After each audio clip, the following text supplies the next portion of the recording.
We have been given the duty to live in balance and harmony with each other and all living things.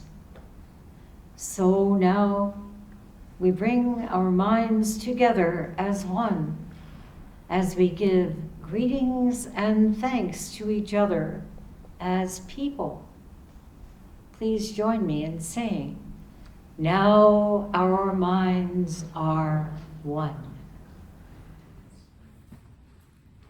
Welcome everyone. Thank you for being here this evening.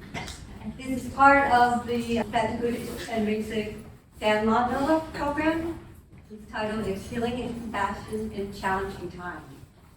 And there are so many challenges right now. And overarching all of them is the truly existential challenge and threat to our only home, our planet, in the form of the climate crisis.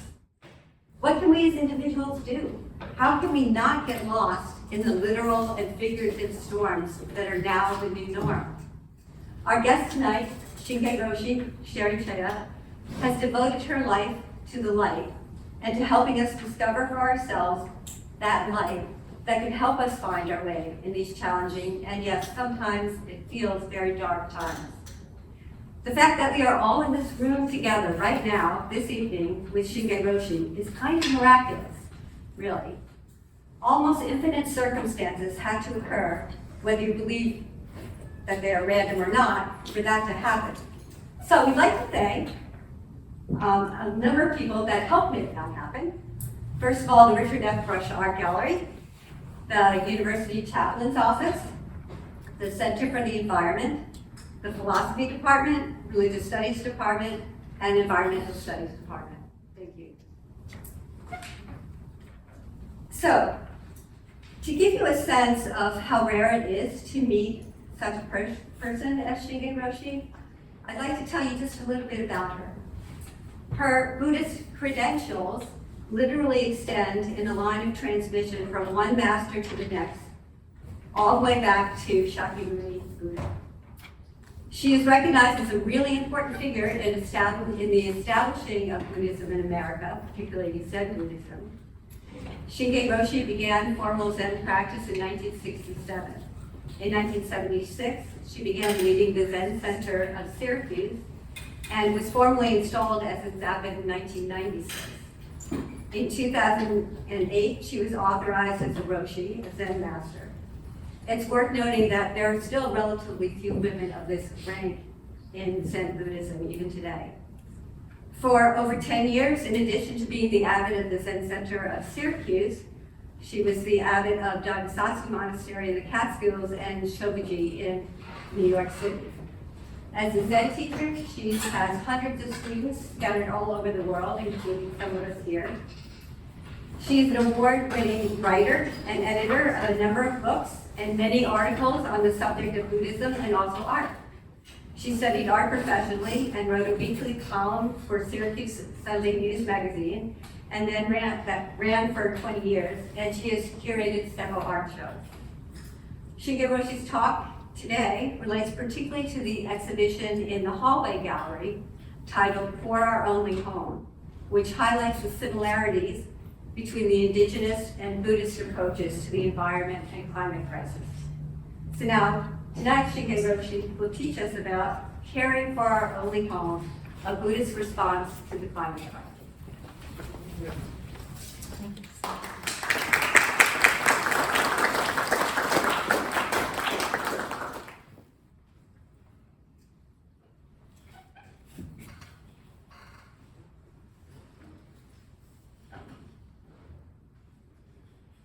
Today we have gathered and see that the cycles of life continue. We have been given the duty to live in balance and harmony with each other and all living things. So now we bring our minds together as one, as we give greetings and thanks to each other as people. Please join me in saying, now our minds are one.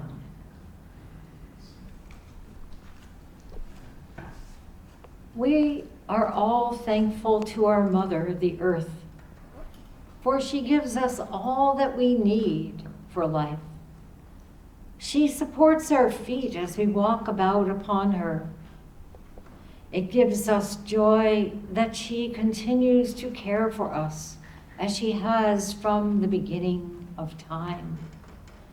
To our mother, we send greetings and thanks. Now our minds are one.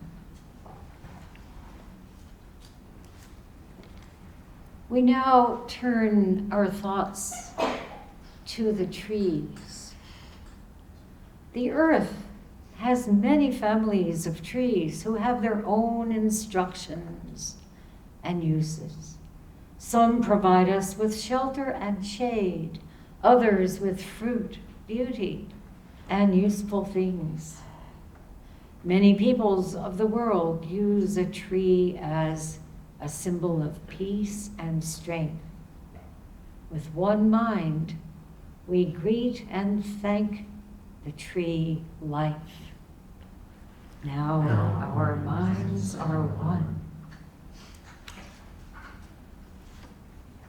We gather our minds to greet and thank the enlightened teachers who have come to help throughout the ages.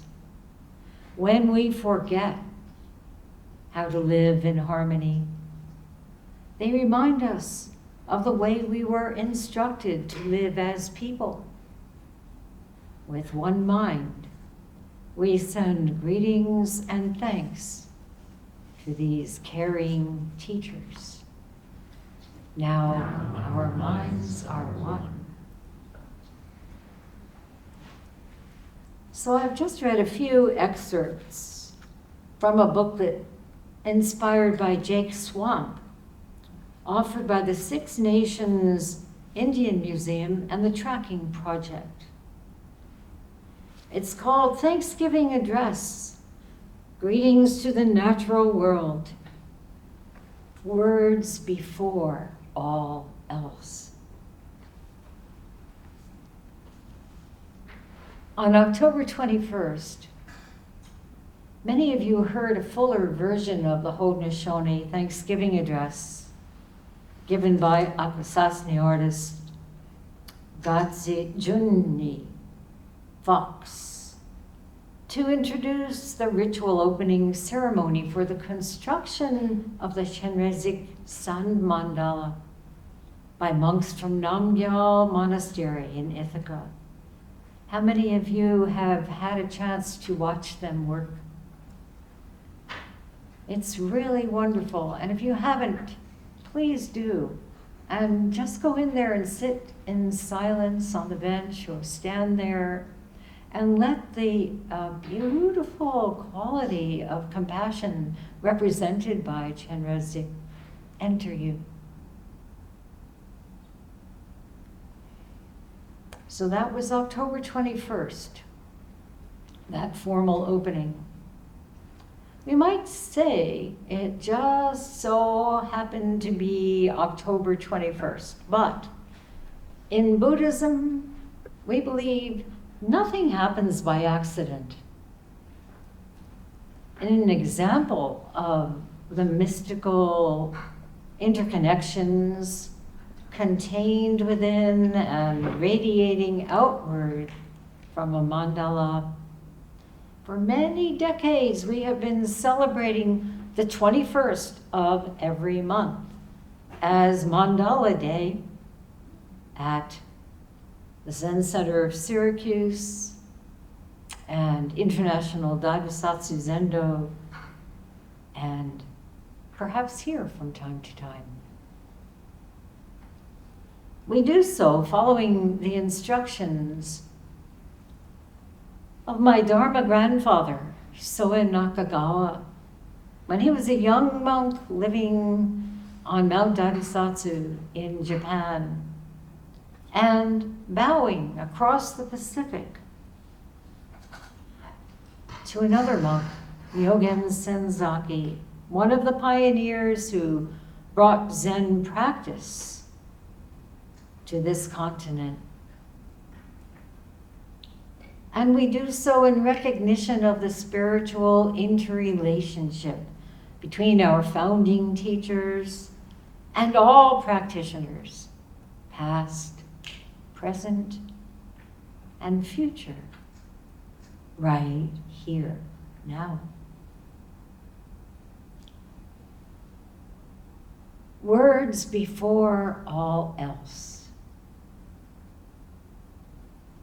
Expressing thanks is first and foremost. So, in addition to what I read in the booklet, allow me to say how grateful we are to everyone at St. Lawrence University who brought together these insightful and inspiring spiritual events, so necessary at this time of great concern.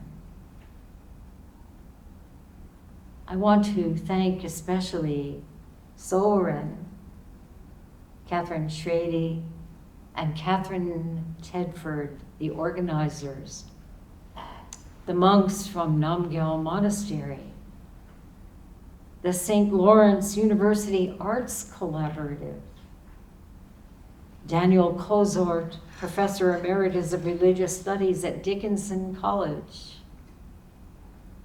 and Taya Schrady, who designed the beautiful publications and posters. I must say it's a strange feeling to walk down these corridors and see myself at every turn. I've let my hair grow back ever since I retired earlier this year from being abbot of the Zen Studies Society, but I'm still that person in some way, if we can ever say that we are still the same person. Here I am. And it's so nice to be with all of you this evening. Let's take a few moments to enter into deep presence, emptying our minds of all miscellaneous meanderings that take us elsewhere.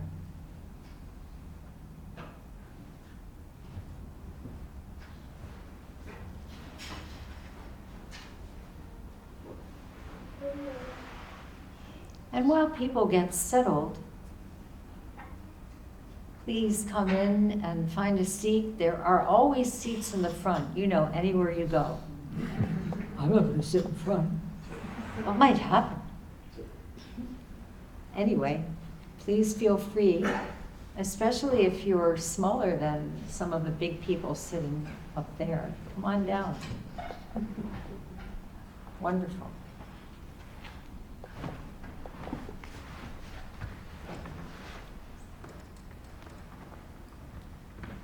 So we're just entering a few moments of meditation.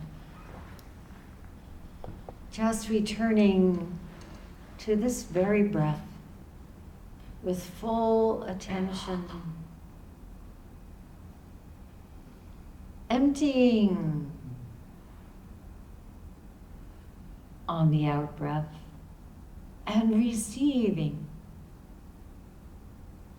on the in-breath with gratitude.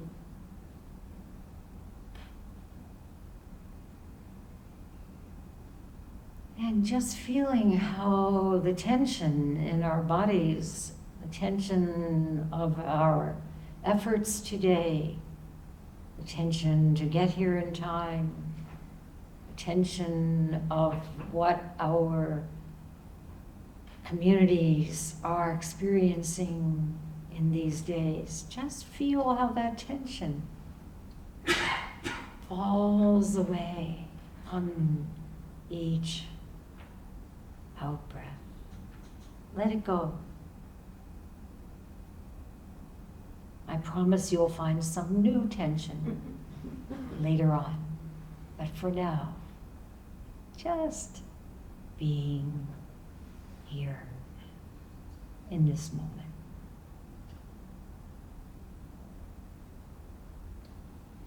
Now our minds are one.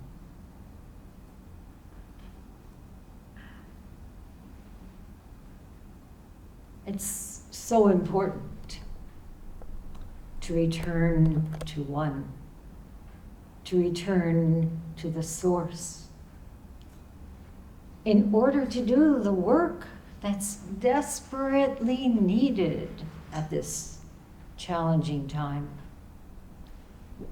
This challenging time for our planet, for our nations, for our communities. Otherwise, we tend to get caught up in spiraling anxiety, in a frenzy of activity based on fear and confusion. Some 2,550 years ago, a prince of the Shakya clan in India was born when his mother entered a grove of flowering trees. She leaned against a tree for support, and the baby was born.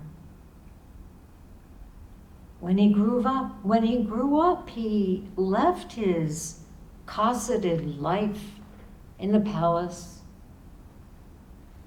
and became deeply aware of suffering when he saw someone who was ill, someone who was old, someone who had died. And he also saw a wandering ascetic. He began a spiritual quest that brought him to the forest. Eventually, he sat down beneath the tree, vowing not to rise until he had realized the true nature of being. 8 days later, looking up through the branches of that tree, he saw the morning star. He experienced great enlightenment. He became Shakyamuni Buddha. And when he passed away, the trees stood guard over him. The trees on this campus are so beautiful. The evergreens, the oaks, the maples, all the deciduous trees whose golden leaves have been blowing in today's strong wind.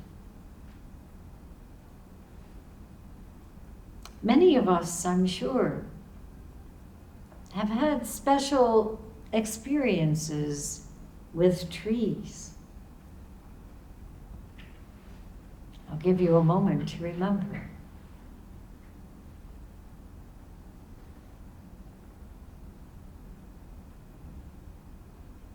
I know I did.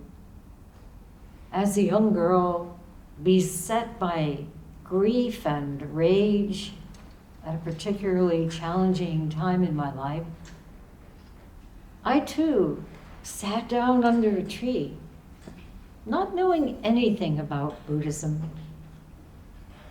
I felt its noble and compassionate presence.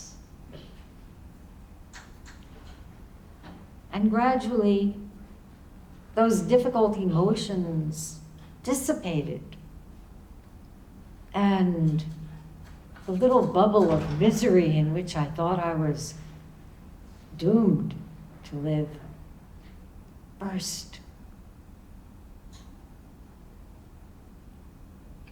There was no separation between so-called me and the tree, the clouds, the bird songs, the grass, the trucks rumbling down Route 22. And ever since, I have felt an intimate connection with trees, with their caring nature, their tenderness, their silent communication. So it was with a deep sense of personal loss that I read on Monday that the International Union for Conservation of Nature Red List announced that more than a third of the world's tree species are threatened by extinction. Of course, due to deforestation through agriculture and logging and urbanization and diseases brought by climate change. I think we have to take this climate crisis personally. It's not out there. It's not someone else's concern. This is our home, our only home, as His Holiness the Dalai Lama titled this book that was published in 2020. And its subtitle is A Climate Appeal to the World.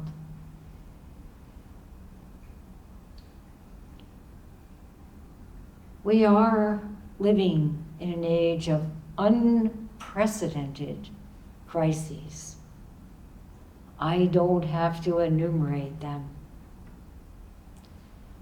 All are symptomatic of the unchecked greed, anger, and ignorance that Buddhism calls the three poisons.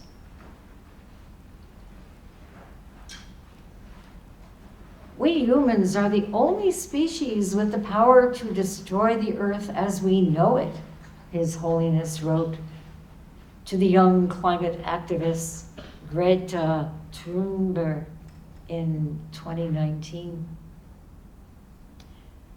Yet, he said, if we have the capacity to destroy the earth, so too do we have the capacity to protect it.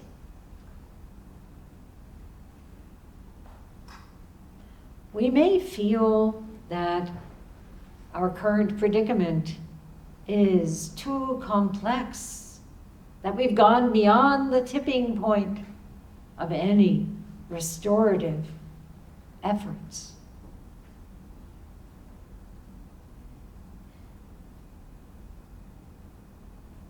We may shy away from the pain that comes with the recognition that our collective human actions have caused such suffering across the world.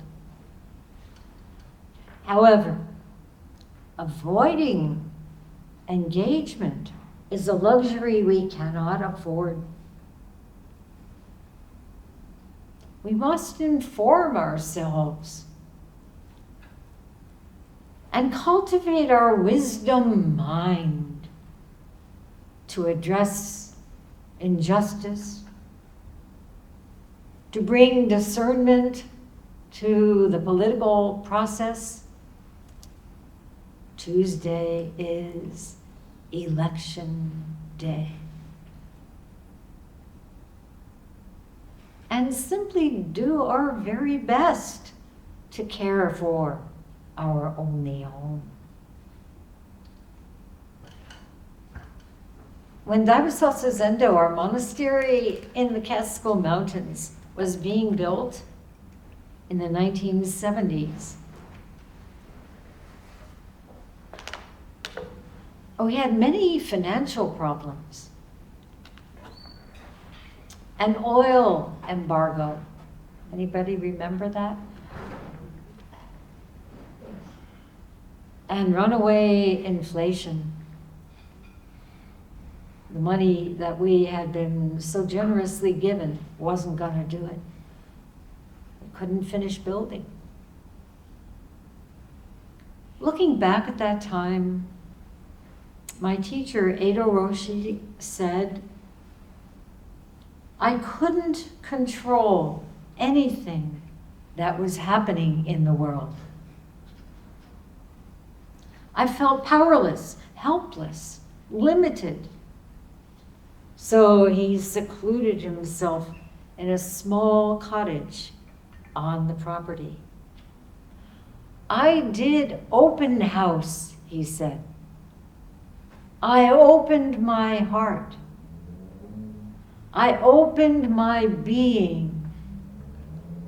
I invited the universal energy, sun energy, moon energy, stars energy, animal energy, human energy, tree energy, rock energy, lake energy to come into me. When you do that, he said, you will gradually feel that you are more than you think you are. You can do more than you think you can. In return, you can radiate your own being. You don't have to speak. Your being speaks, and that silent speech is more eloquent than the most eloquent speech. How helpful this is for our era. First of all, we cannot control anything.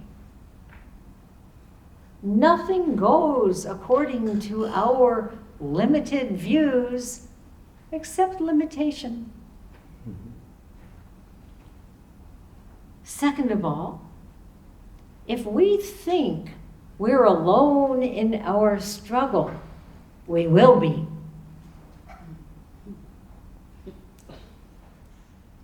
But when we realize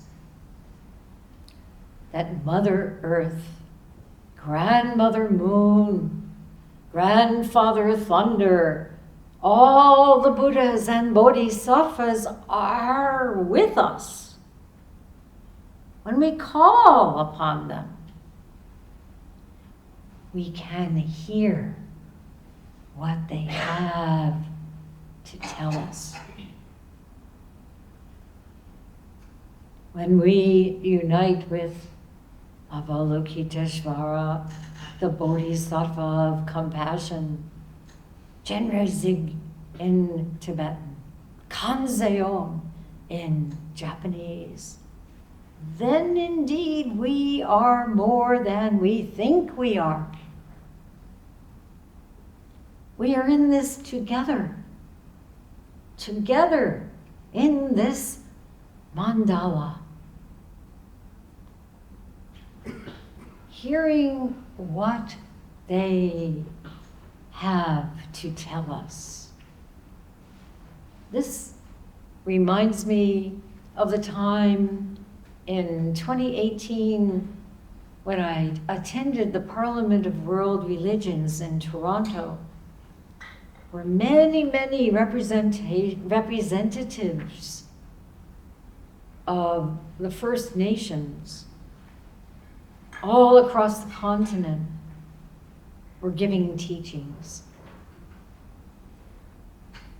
One was Tom Porter of the Mohawk Nation. And he told us that on his drive up to Toronto,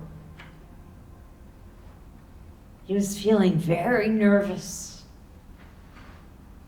very unworthy of the task. I don't know what to say. he thought to himself. And then he heard a voice.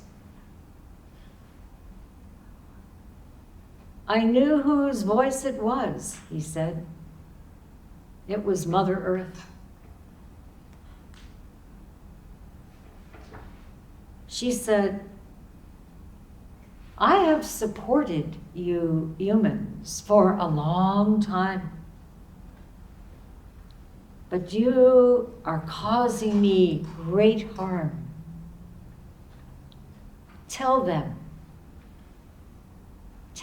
Tom, if you don't change your ways, I cannot support you any longer.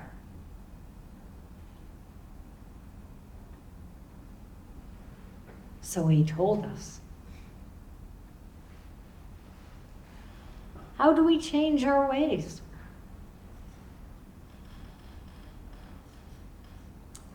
As the Dhammapada puts it, our lives are shaped by our minds. We become what we think. We become what we think when we believe what we think. You don't have to. When our thoughts are filled with negativity, fear, and despair, we feel hopeless. It seems impossible to continue. But how do we act from the mind of compassion and wisdom instead of being limited by who we think we are and what we think we need? More than ever, what is required is an inner revolution to evolve from ego addiction to resolve to be a vessel of compassion. And this is an ongoing process. You have to start somewhere. Where will you begin?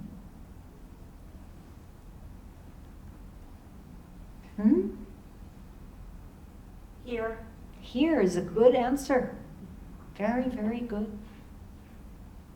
We can really feel this, right? Here we are. Some mysterious thing happened to bring us together. The sand mandala that is being created for all of us to feel the power of Chenrezig, the compassion that we can allow to guide us. This is a great possibility for us. For most of us, it's the first time we've had this opportunity. So yes, here, right here.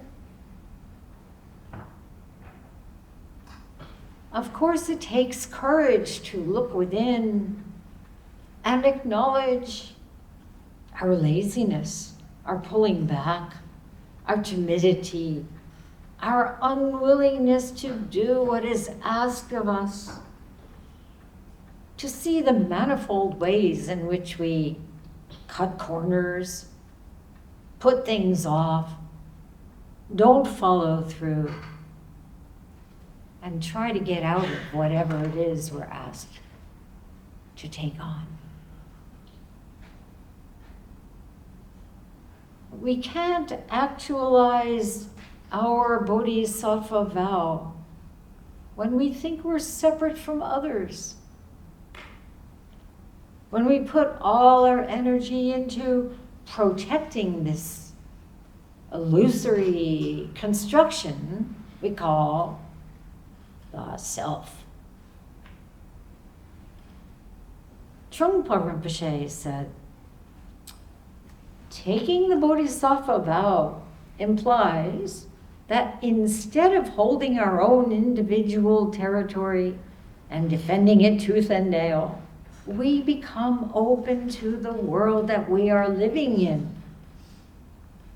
It means we are willing to take on greater responsibility, immense responsibility. In fact, it means taking a big chance. But taking such a chance is not false heroism or personal eccentricity. It is a chance that has been taken in the past by millions of bodhisattvas, enlightened ones, and great teachers. So, a tradition of responsibility and openness has been handed down from generation to generation, and now we too are participating in the sanity and dignity of this tradition. This is what the late Trungpa Rinpoche said.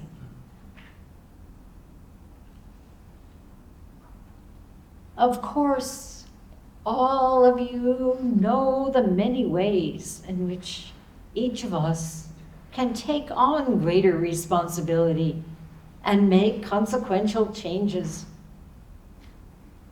Most of these have to do with realizing how we can sustain ourselves simply, consuming less, asking ourselves before we buy something, do I really need this? Or is it just that I want it? Sharing resources, coming together this way to inspire each other. Noticing our culture's underlying assumptions and expectations. Educating each other, and especially the younger generations. When we do so as a Sangha, as communities, as people working together to uphold the Bodhisattva way of life, transformations within us and around us happen.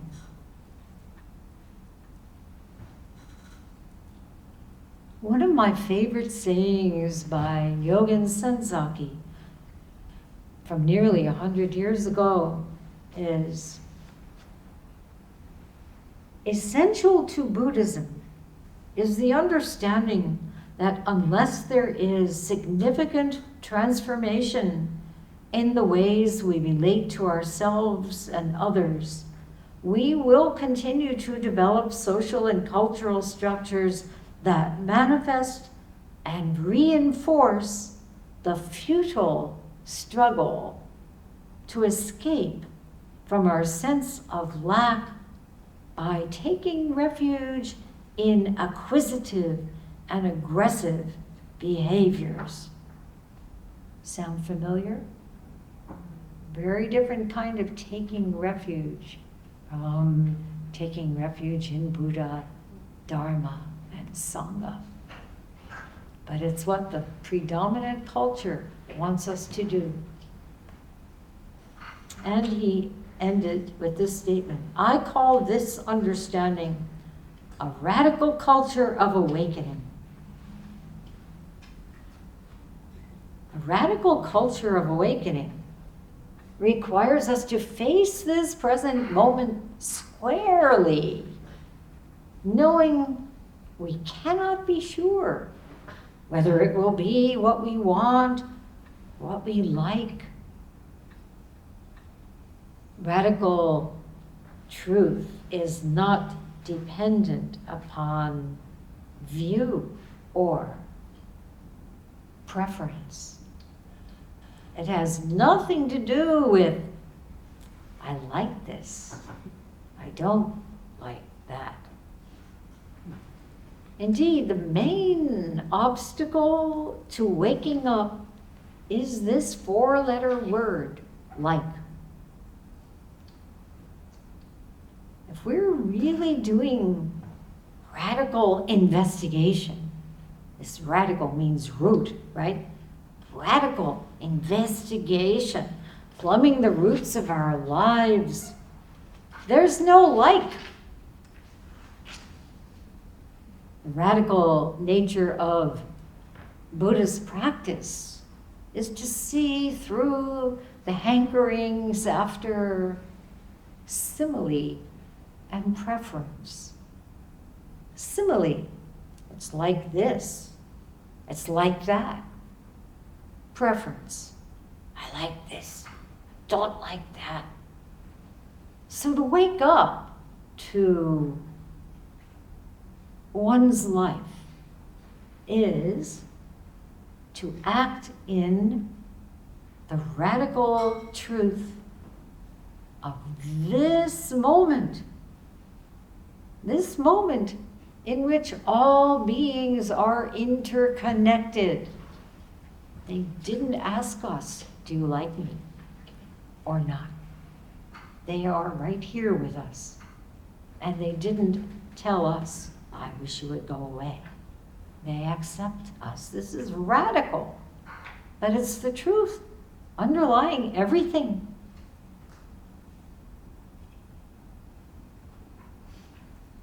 The 4th century Chinese Buddhist philosopher monk Sanjiao put it like this, very simply. Heaven, earth, and I are of one root.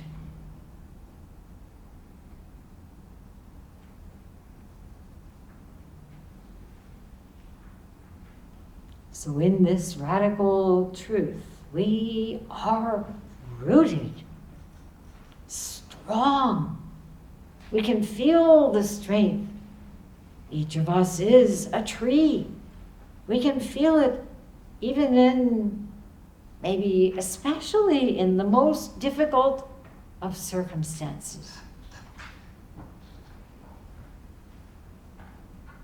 The Reverend Martin Luther King said, we are caught in an inescapable network of mutuality,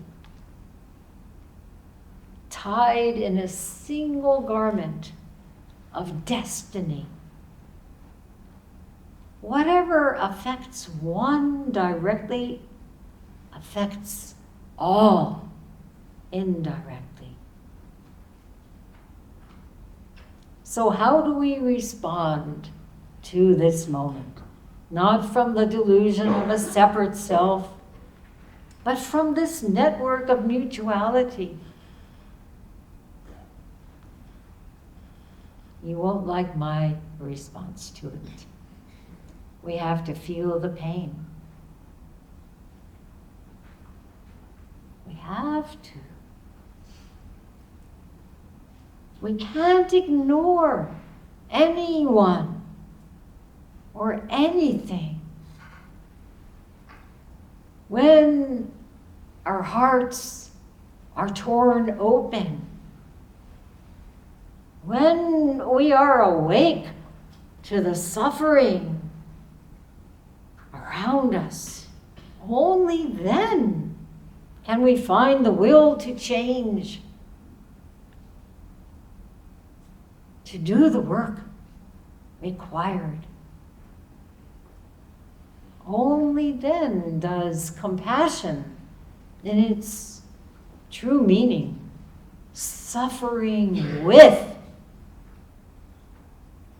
only then can it inform our deeds.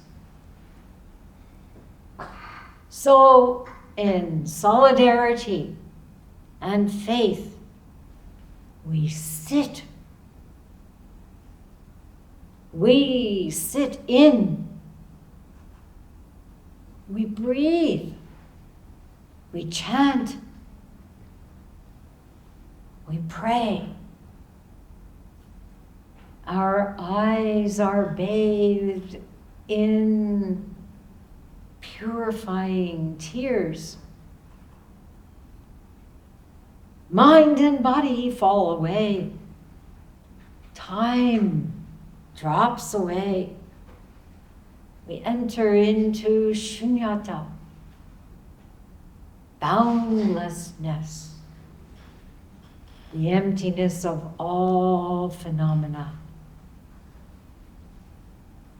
And we can feel, truly, Buddha nature pervades the whole universe, right here now. And then we rise up. We stand up from the cushion, from the chair.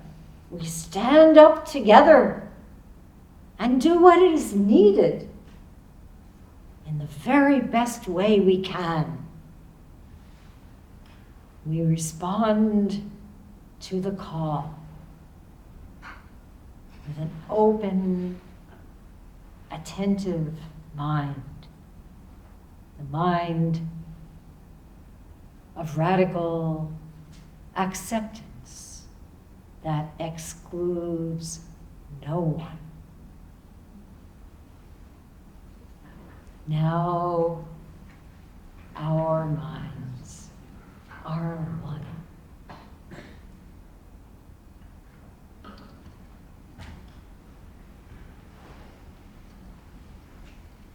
Thank you.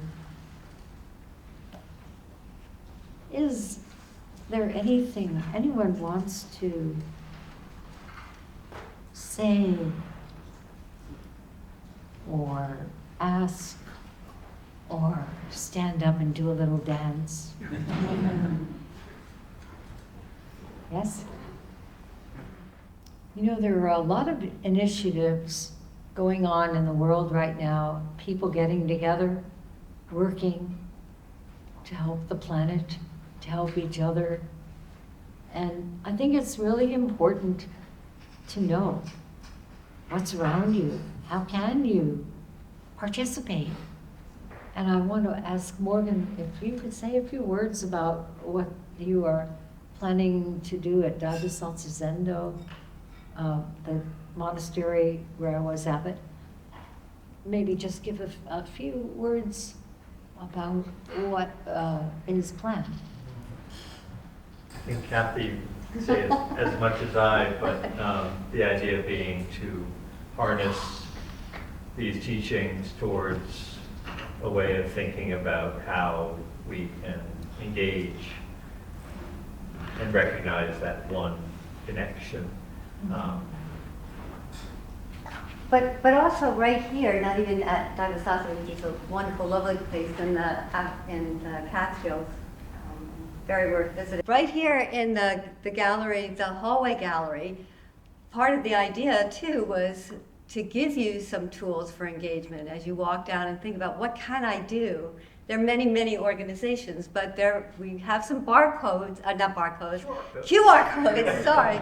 QR codes up there with names of organizations. Some of them are local, some of them are international, some of them are US organizations. Just, you know, to find out about, they may be something that you want to get involved in so that we don't have to feel so helpless about what can I do. Good. And it's at least a start. So we invite you to walk down the gallery, well, all of the galleries, see the mandala. The hallway gallery is the one that has some of that information on the wall.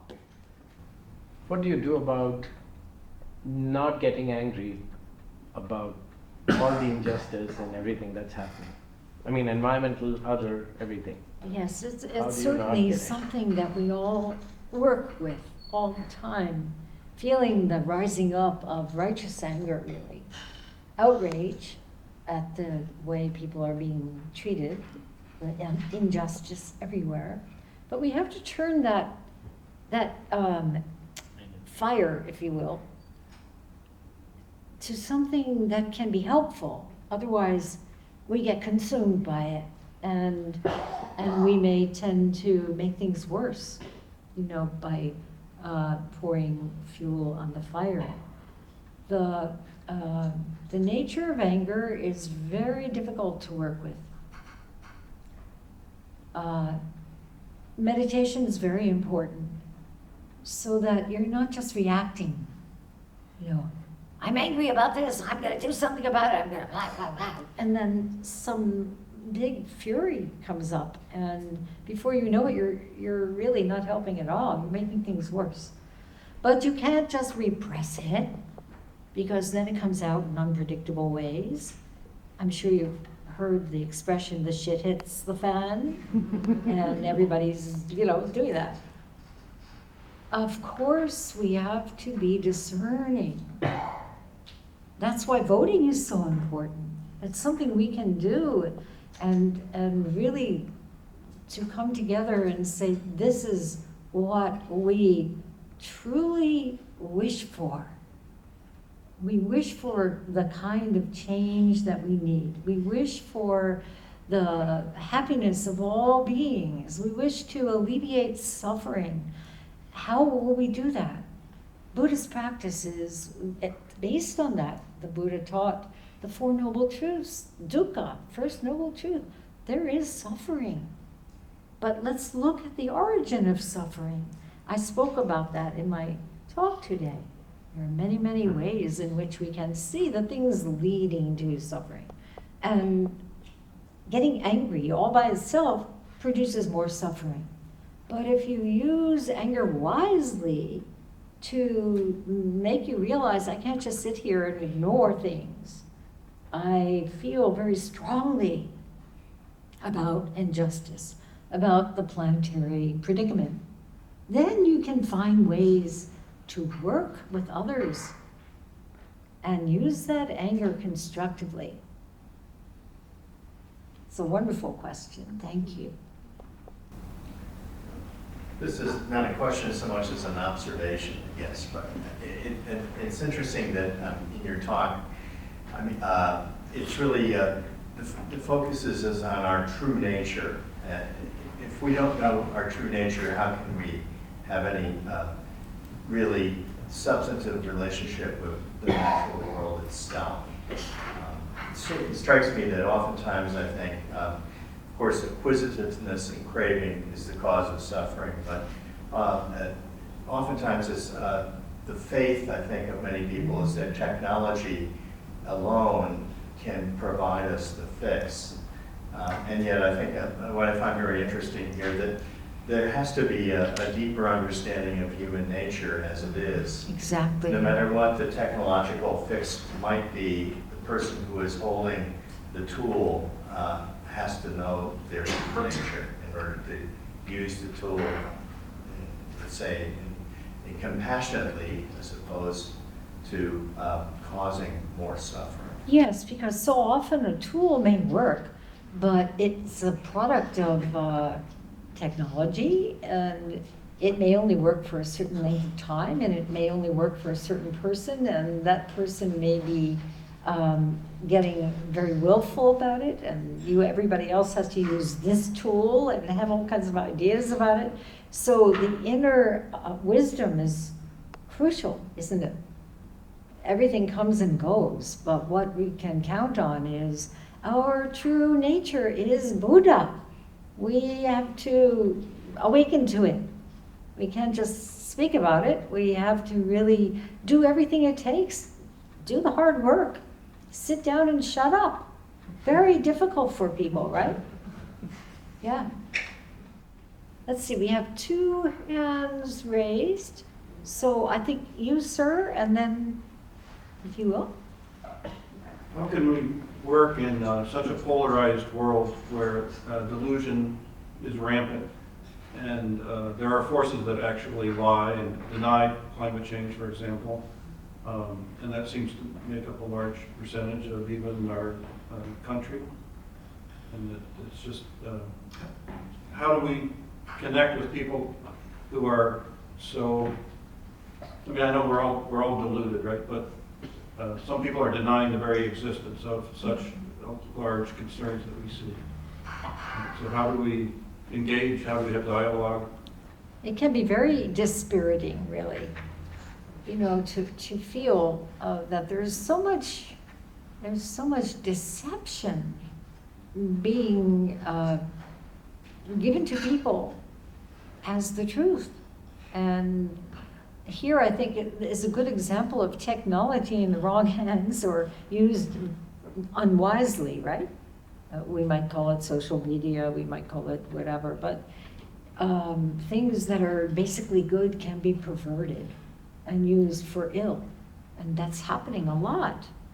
So our time is not an easy one. But if you look back, certainly this whole, the 20th century was a time of extraordinary, bitter rivalries of all sorts and horrific exterminations. And so because I'm 81, I'm really in touch with the fact that this is not the only bad time. And it's, in a way we could say it's coming around again. And when people kind of accept it as a given, then it has a way of getting even stronger. So we have to keep working, we have to keep really deepening our own inner wisdom. We have to believe in this power of compassion that we can generate and that we can cultivate inner peace. We cannot make somebody stop being warlike. All we can do is radiate this peace to the best of our ability and meet with others, form the kinds of community that say we won't accept this. We're going to show that there is another way to work together, whatever the situation is. I don't think anyone in this room knows the answer to what you say, really. How? We don't know. But we know that we have to do our best together to change a very dangerous situation. It's just beyond belief what has happened in so short a time to our mother.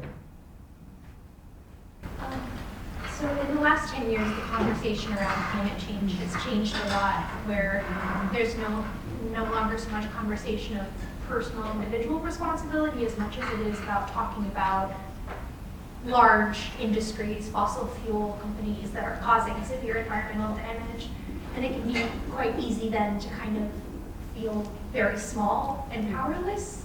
How do you kind of grapple with this or acknowledge this while also taking climate change personally, knowing that, it's not our personal actions solely that are causing. Every grand endeavor starts with one step.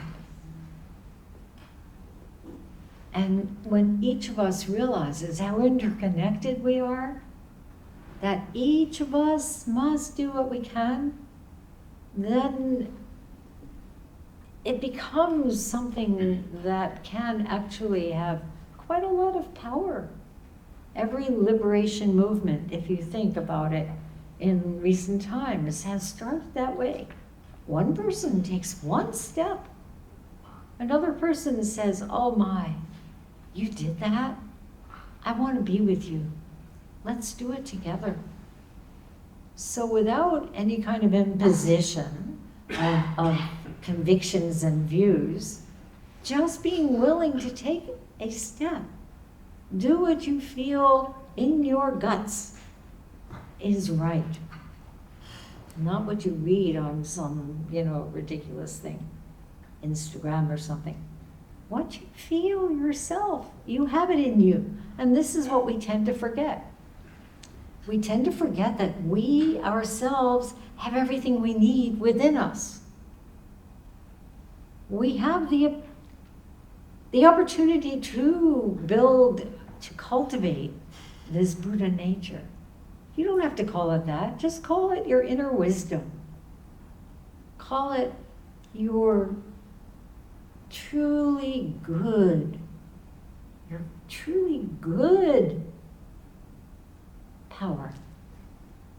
You have it.